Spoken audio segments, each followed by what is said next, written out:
नमस्कार। विपश्यना ध्यान क्या है और कैसे करें? महात्मा बुद्ध की अनमोल विधि और मन का खेल। यह प्रस्तुति ओम सिंह कुशवाहा के तर्क ज्ञान के सौजन्य से आपके चिंतन हेतु समर्पित है। सत्य न मेरा, सत्य न तेरा, सत्य सभी का होए। श्वास जागृति विपश्यना से मुक्ति सभी की होए।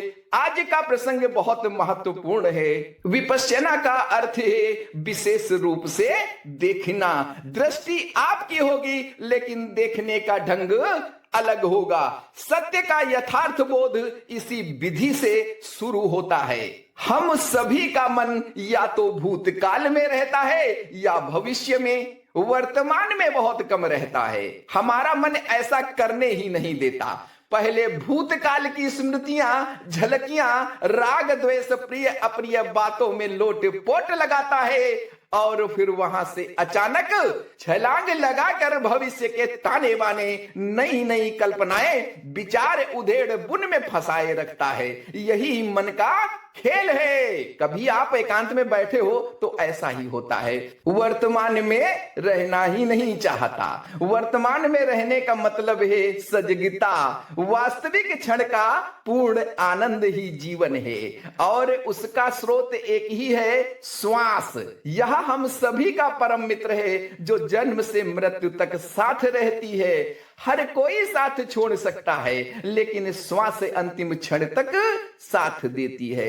इसे हम मित्र की उपाधि देते हैं। तो आइए बात करते हैं विपश्यना ध्यान की। शांत और एकांत स्थान पर सहजता से बैठ जाएं या लेट जाएं।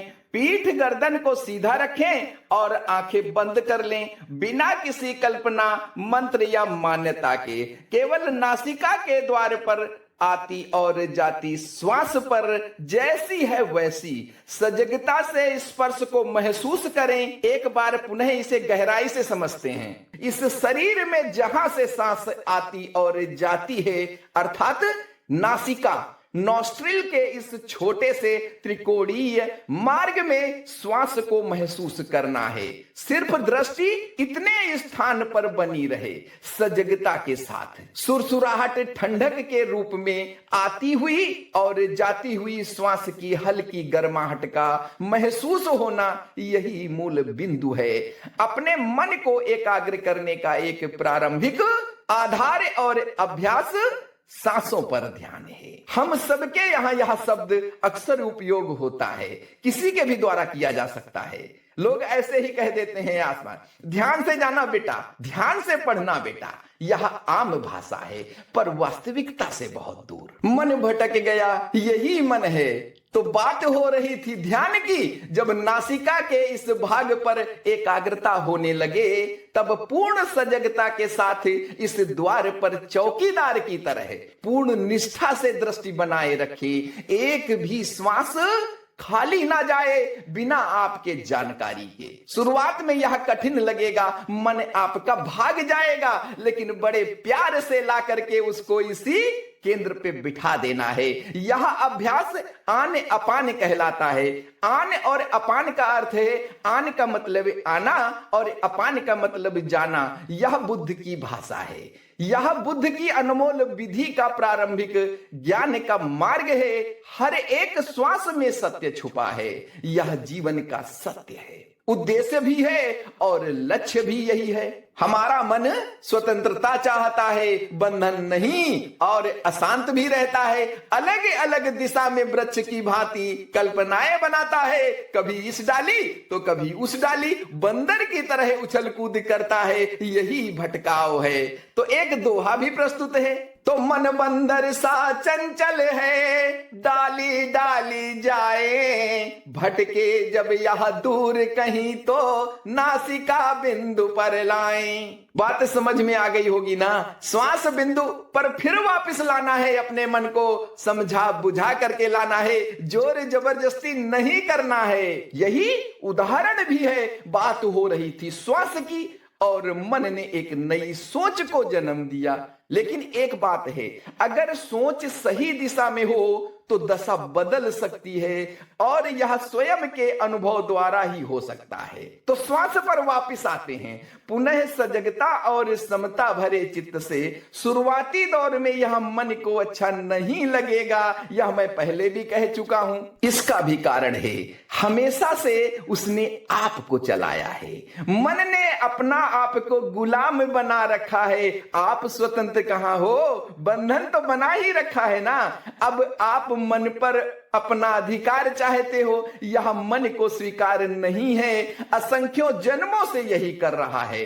इस यथार्थ सत्य का आपको ज्ञान नहीं है, यह स्वीकार ही नहीं है मन को। यही मूल बंधन का कारण है और यही मुक्ति का या निर्वाण भी बन सकता है।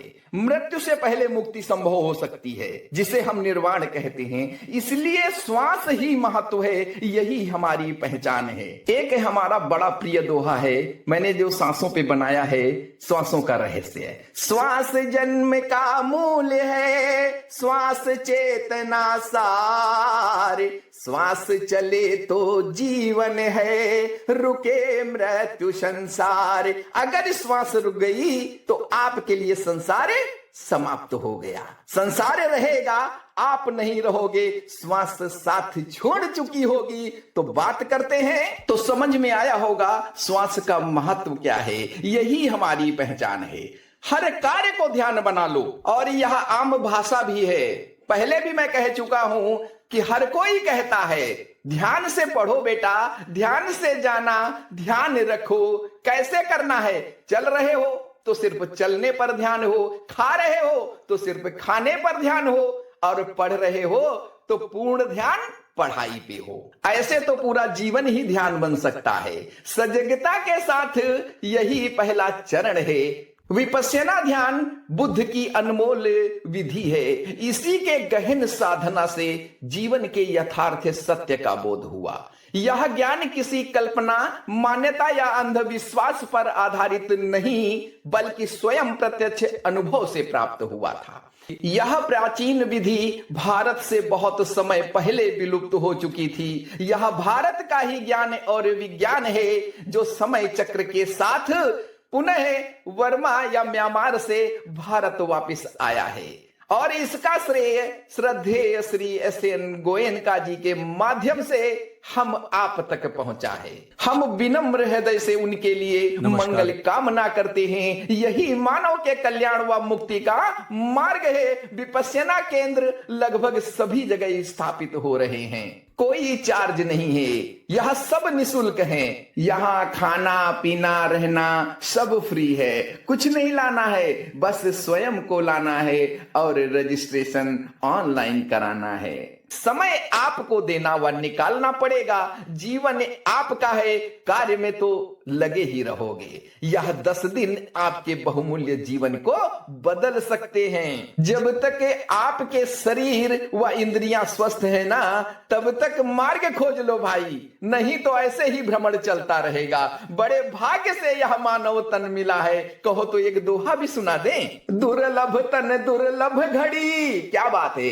दुर्लभ यह संज्ञान, जो अब भी ना जागता, व्यर्थ है जन्म जहान। ये मार्गदर्शन तो श्री गोयनका जी हैं। तो कहने का अर्थ है बड़े भाग्य से यह मानव तन मिला है। भोजन भोग संग्रह के लिए नहीं, सत्य की खोज के लिए। इसलिए इसे व्यर्थ में ना गंवाना। सो नहीं, जागो। दुर्लभ तन दुर्लभ घड़ी, क्या बात है। दुर्लभ तन दुर्लभ घड़ी, दुर्लभ या संज्ञान, जो अब भी ना जागता, व्यर्थ है जन्म जहान। सब व्यर्थ है, अभी जागो। उद्देश्य को जानो, लक्ष्य को पहचानो। या इस भीड़ में ऐसे ही भटक रहे हो, जो पहले कर रहे थे वही अब कर रहे हो, जो सभी जीव जंतु कर रहे हैं वही तुम कर रहे हो। हे मानव, विवेक लगाओ, तर्क करो और मंजिल पाओ।